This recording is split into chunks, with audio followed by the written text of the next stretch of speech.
Welcome to The Psychology of Gambling, the podcast from Mind Over Odds, where we believe if you control your emotions, you control your outcomes. Hey everyone, it's really great to be here for another deep dive today. Yeah, and today I want you to picture a very specific, just incredibly common feeling. So it's a quiet Sunday afternoon, right? Oh, I know this feeling well already. Right. You are sitting on the couch, and the house is just, it's a little too still. Like, you have absolutely nothing on your to-do list today. Which, sounds amazing in theory. Exactly. It sounds great, but right now, you just feel kind of restless. So you start endlessly scrolling through your phone, not really reading anything, not really watching anything. Just kind of swiping into the void. Yes, swiping into the void. And then suddenly, that betting app sitting on your home screen starts looking, well, incredibly tempting. Yeah, that is a highly relatable scenario for so many people. We have all been in a variation of that moment, that weird, itchy feeling of having just, nothing to engage with. So today, our mission is to uncover a very sneaky and honestly a highly pervasive culprit behind why people lose control and gamble too much. Because people usually assume that stress is the main reason for impulsive betting, right? Exactly. We picture someone who is just overwhelmed by life, drowning in anxiety, and they're desperately placing bets just to cope with it all. But today we are looking at something much quieter, much sneakier. Right. We are exploring how boredom actually, physically, alters the way your brain processes losing. Yeah. It basically reaches in and it mutes your mind's natural alarm bells. Yeah, it's fascinating because it's a massive misconception that boredom is just this passive state. What do you mean by passive? Like just chilling out? Yeah, we tend to think of being bored as doing nothing, right? Just resting or having an empty schedule. But from a psychological standpoint and a neurological one, too, boredom is an actively aversive state. An aversive state. So it actually feels bad to the brain. Exactly. It is a highly uncomfortable, agitated condition. Your brain is experiencing a significant drop in dopamine, the neurotransmitter that's responsible for motivation and reward. Okay, so dopamine drops, and the brain basically throws a tantrum. Basically, yeah. When your brain registers that steep drop, it does not just peacefully go to sleep. It enters this type of survival mode. It's desperately searching the environment for a quick spike just to get back to its normal baseline. Okay, so to understand why a boring afternoon on the couch can lead to such impulsive and sometimes destructive betting, we first have to recognize that we tend to lump all gamblers together, don't we? We really do. But the psychology behind why someone places a bet usually falls into two very distinct profiles. Right, so let's break those down for everyone listening. Sure. So let's look at the first profile, which clinical psychology refers to as the escape gambler. Escape gambler, okay. Yeah. So this individual is typically driven by stress, trauma, or emotional pain. They are not looking for a thrill. Right, they just want to tune everything out. Exactly. They are gambling to avoid negative feelings, which is why they usually gravitate toward solitary, repetitive, continuous games. Think of slot machines or digital roulette. The ones where you just hit a button over and over. Yeah. The repetitive nature of those games allows them to enter what is often called the machine zone. They can completely zone out, numb their mind, and temporarily just erase their anxiety. Okay, so contrast that with the second profile, which is the action gambler. Right, the action gambler. And this is where our Sunday afternoon scenario comes in, right? Because the action gambler is driven by chronic boredom, a deep need for stimulation, and just, a desire to seek out a head rush. Exactly. These individuals are trying to cure their understimulation. So they gravitate toward fast-paced, highly strategic games. We were talking about like sports betting, live poker, or blackjack. Games where they feel like they're doing something. Yeah, they want to actively engage. They want to feel a sense of mastery and feel like they are in control of a completely chaotic environment. And the distinction between those two profiles is crucial because the underlying biological drive is entirely different. Because one is running away and the other is running towards something. Basically, yes. One is running away from a super stressed out, hyper-aroused state, and the other is trying to escape a profoundly bored, hypo-aroused state. If you were listening to this and wondering which category you might fall into, think about everyday eating habits. It is honestly a perfect parallel. Oh, I love this analogy. Right. Because sometimes you eat an entire pint of ice cream because you had a terrible, stressful day at work. You feel sad, overwhelmed, and you just want to comfort yourself. And that is the escape. Yes, that is the escape. But other times, You're just sitting at home watching TV, and you eat a giant bag of extremely spicy chips simply because your mouth is bored and you want to feel something Right, intense. you just want the crunch and the heat. Exactly. That is the action. When you eat those spicy chips, you are chasing sensory input. And that analogy perfectly captures the biological mechanism at play here. The brain is quite literally starving for sensory input and dopamine. And when the action gambler reaches for their phone to place a bet, they are essentially reaching for those spicy chips. Yes, but this introduces a very dangerous neurological shift. Because once we understand that boredom is the brain begging for a dopamine spike, we have to examine what happens to a person's logic when they start betting specifically to get that fix. Okay, yeah, because if the brain's alarm system is completely focused on just getting stimulation, how does a gambler justify staying at the table when their wallet is just rapidly emptying? Right, and that brings us to a phenomenon called the feedback blind spot. The feedback blind spot. Okay, let's unpack that. To understand the feedback blind spot, we need to look at how a healthy brain normally processes a financial loss. Which normally feels terrible. Exactly.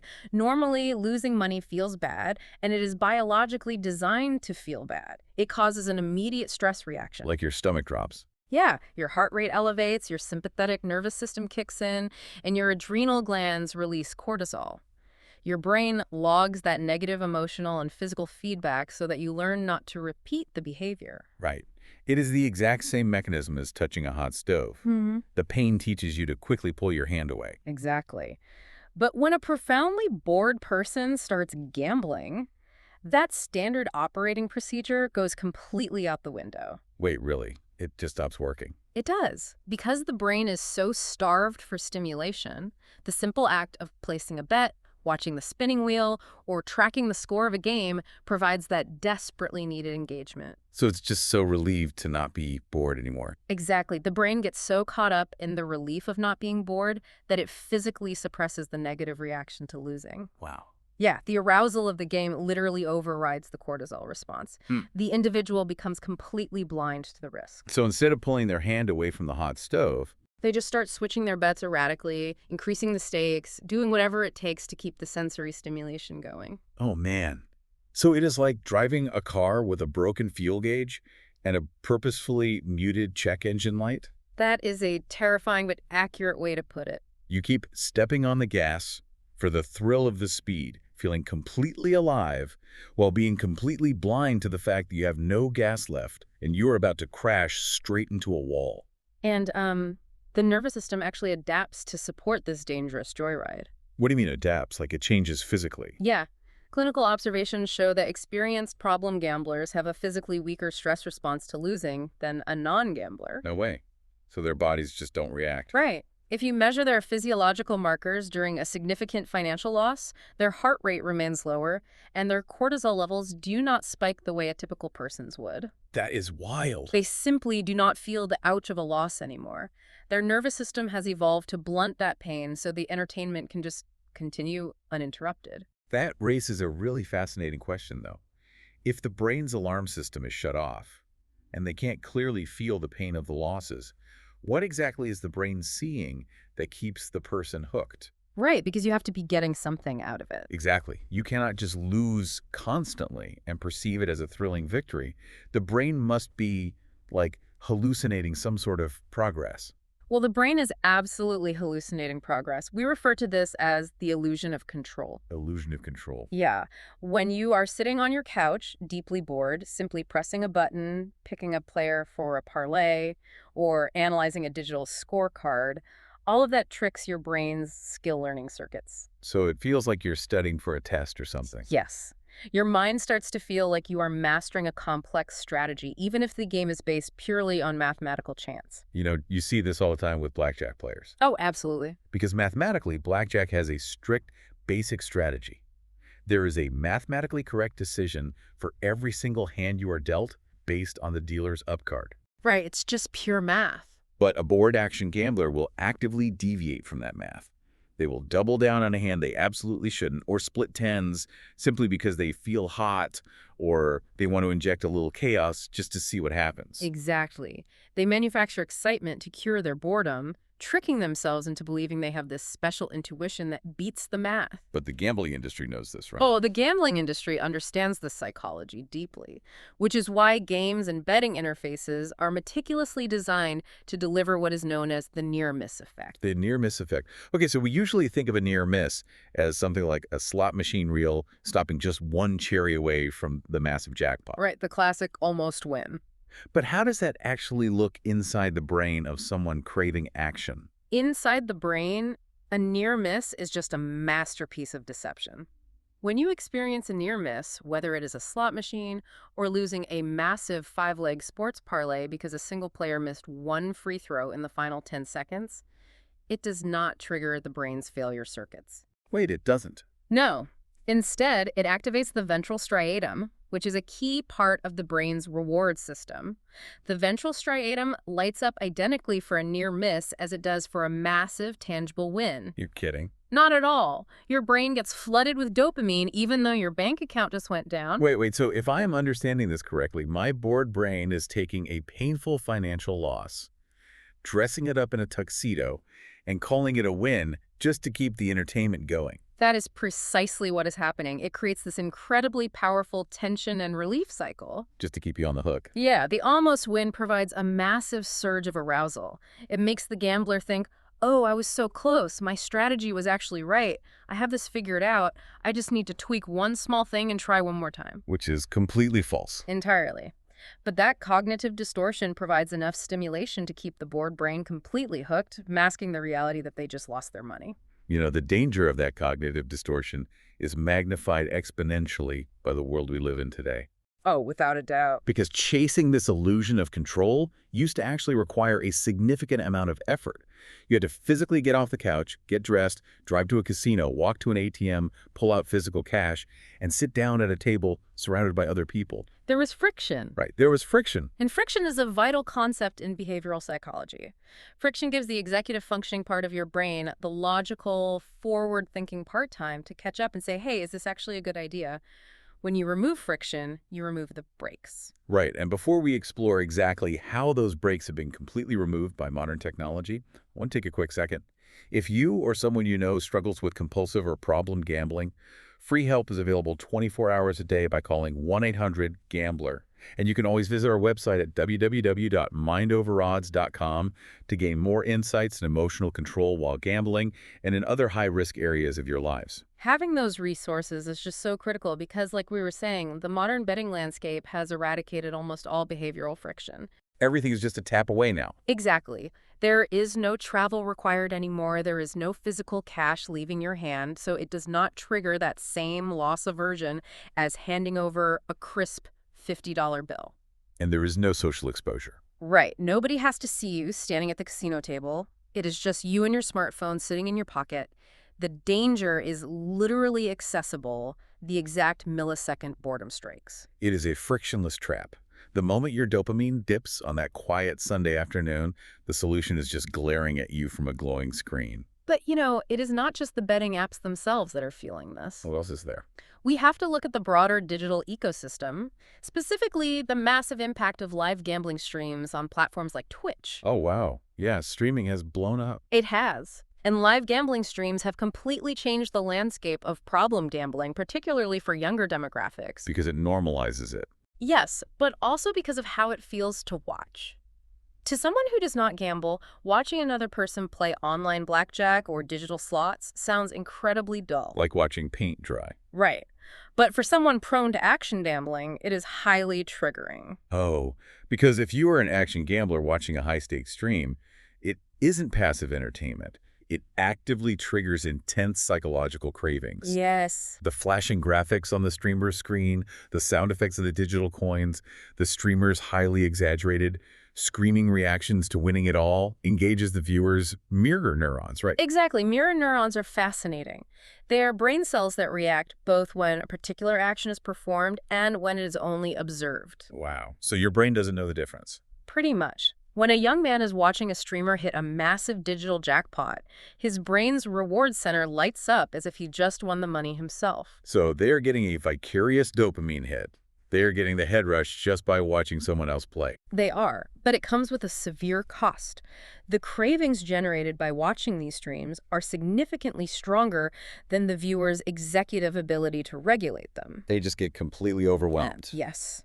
A viewer might turn on a stream just to kill some time because they're bored, but within minutes, that understimulated state is converted into an overwhelming craving. And because the betting app is located on the exact same device they're using to watch the stream. That craving translates almost immediately into destructive online betting. It is a direct, frictionless pipeline from everyday boredom to a completely hijacked reward system. To put that into perspective for everyone, it is like turning on the Food Network when you are absolutely starving. But instead of having to go to the kitchen, find ingredients, and actually cook a meal, someone just teleports a 5-course dinner directly into your stomach the moment you feel a pang of hunger. That's a great analogy. You just do not stand a chance against that level of instant gratification. You really don't. The transition from feeling understimulated to hyperstimulated is virtually instantaneous, which reveals the most difficult phase of this entire cycle. Okay, what is that? Because it is so incredibly easy to place a bet, what happens when an individual finally recognizes the destruction and decides they actually need to stop? Right, when they hit a breaking point. What happens when they finally delete the app, put the phone away, and that heavy, uncomfortable boredom comes rushing back into their living room? Man, that is what we call the stimulatory void. The stimulatory void. Yeah, because when someone stops gambling, they are suddenly removing a massive artificial source of mental engagement, excitement, and dopamine from their life. And it leaves a mark. It leaves this painful, gaping empty space in their daily schedule. Sitting with that void is just agonizing for a brain that has become accustomed to instant, high-stakes stimulation. Okay. The brain expects a fireworks show, and suddenly it is sitting in a quiet, dark room. This intense discomfort is where the danger of what clinical psychology calls relapse in fantasy occurs. Relapse in fantasy. Okay, so when we talk about relapse in fantasy, it means you do not even need to place a real bet to get hooked all over again. Exactly. When that crushing boredom hits, the brain simply wants relief. So the person will just start planning their next mythical wager in their head. Just letting their mind wander back to the casino. Yeah, they will imagine the perfect Sunday football parlay. They will visualize the specific teams winning. They will vividly imagine the digital balance in their account going up. They will picture exactly how they are going to spend the winnings. And that feels good. Right. Just the act of constructing that detailed fantasy provides a quick dopamine hit. It temporarily soothes the boredom without spending a single dime. Yes. But wait, if you're listening to this, you might be thinking, isn't fantasizing about a bet harmless if no actual money is lost? Yeah. Like, why does the brain care if the money isn't real? Oh, the brain cares deeply because of a process called myelination. Myelinate? Yeah. Think of your brain's neural pathways like walking through a really dense forest. Every time you fantasize about that parlay, you are walking a specific path. Okay, clearing the brush. Right. The brain paves that path with a substance called myelin, which acts like an insulator. It makes the signals travel faster and easier the next time you have that thought. So it becomes a superhighway. Exactly. By fantasizing, you are actively reinforcing the neural circuit that links gambling to the relief of boredom. You are conditioning your brain to view the casino, even a mythical one, as the only cure for your discomfort. Wow. So it is essentially like window shopping for a dopamine hit. Exactly like that. You think you are completely safe because you haven't actually placed a wager or spent any money, but neurologically speaking, your brain is already sitting at the blackjack table. Exactly the case. The pathway is strengthened. Which is why, if you want to control your emotions and outcomes, you cannot just try to white-knuckle your way through recovery and simply ignore the urge to bet. Because the void is still there. Yes, the void is still there. You have to actively fill that stimulatory void with structured, engaging, and healthy activities. Give your brain a new job. Precisely. You have to give your brain a new, healthier job to do so it doesn't default to the well-worn path of gambling fantasy. And perhaps even more importantly, you have to build up your biological tolerance for being bored. Yes, which is so hard today. It is. We live in a society where we never actually have to be understimulated. The moment we feel a lull, we pull out a screen. We just instinctively reach for it. But you can practice rebuilding this tolerance with simple daily habits. Like the next time you are waiting in line at the grocery store or sitting in a doctor's waiting room, practice just standing there. Just doing nothing. Yeah, tolerate that small 2-minute window of boredom without immediately reaching into your pocket for your phone. It sounds incredibly simple, but for a modern brain, it is remarkably difficult to execute. It is difficult, but doing that actively builds up your emotional control muscles. It teaches your nervous system that a temporary drop in dopamine is not an emergency that requires an instant digital fix. It really frames boredom differently. It is not an emergency. It is just a biological signal that you have energy ready to be directed somewhere useful in the real world. It leaves you wondering if our phones have made natural boredom completely obsolete. Are we inadvertently engineering a society where everyone is constantly one swipe away from an impulse control disorder? That is a chilling thought. Because if we never allow ourselves to practice being bored, we just lose the ability to regulate our own minds. We lose that baseline. Think about that the next time your phone battery dies and you feel that sudden wave of panic. If you found this conversation helpful today, please follow and like the show or leave us a 5-star review. It helps more people in our community find these resources. You can also visit the Mind Over Odds YouTube channel for more psychology-based insights on gambling behavior. We'll talk to you next time. Control your emotions. Control your outcomes.